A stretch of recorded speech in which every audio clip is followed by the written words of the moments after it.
All right, I'm gonna just change the furnace filter because I felt the air was a little bit more restrictive than usual. So I'm like, let me change it. Let me see how much. When was the last time I changed it?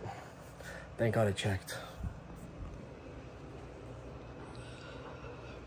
Thursday, July 11th at 12:19. And then, well, this is 1000 filtration level. That's 600.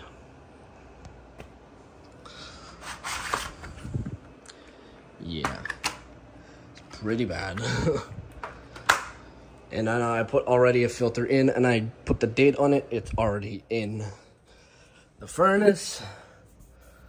I'm gonna have to tape that up. We taped this up because one of these for this one came off, and our house wasn't, because there's the sensors right there, of course. That's the side with the sensor, so yeah. All right, that's it for now, bye.